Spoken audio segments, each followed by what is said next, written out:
ராம் நாராயண ராம். இப்பொழுது நமது பணி என்ன? போர் நேரத்தில் ஒரு வருட்பணி 6 மாதங்களில் முடிக்கப்படலாம். அவசர நிலையில் எல்லோருக்கும் இது போலவே தெரிவிக்கப்படுகிறது. விடேகனோர் ஒரே வகையில் இணைகின்றனர். அவை பிறவியிலேயே சித்தர்களாக மோகமில்லாத நிலையில் வந்தவர்கள். அவர்களில் சிலர் நான் 10 இலட்சம் மக்களை அழைத்துச் செல்வேன் என்று தீர்மானித்தனர். சிலர் நான் 10 கோடி மக்களை அழைத்துச் செல்வேன் என்று தீர்மானித்தனர். என்ஜின் ஆகி எல்லா பெட்டிகளையும் இழுத்துச் செல்ல ஒருவரால் முடியாது. பெட்டியை என்ஜினாக்கினால் அது சோர்ந்துவிடும். பெட்டி பெட்டியாகவே இருக்க வேண்டும்.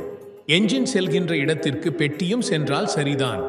இது சுவைக்கு ஏற்ப நிகழ்கிறது. அதனால் என்ஜின் கூறுகிறது, என்னை பிடித்து வைத்துக்கொள், உறுதியாய் பிடி, நான் எங்கு செல்லும் நீயும் அங்கே செல்வாய். பெட்டிக்கான இப்பாதை மிகவும் அழகானது. என் உரை அந்த இடத்தை அடைவதற்காகவே. அளவோடு தொடர்ந்தால் அந்த என்ஜின் வேகம் பெறுகிறது. நீயும் ஒரு என்ஜின் ஆகிவிடுவாய். ஒவ்வொருவருக்குள்ளும் அந்த சக்தி இருக்கிறது. இது படைப்பின் விதி.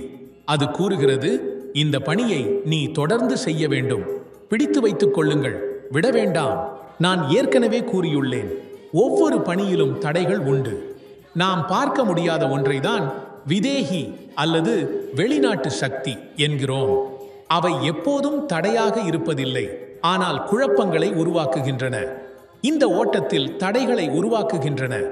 ஏனெனில் ஒரு விஷயம் 21 கோடி ஆண்டுகளில் நிகழ வேண்டியதாக இருந்தால் அது 21 நாட்களில் நடக்கத் தொடங்கினால் தடைகள் வருவது இயற்கையே.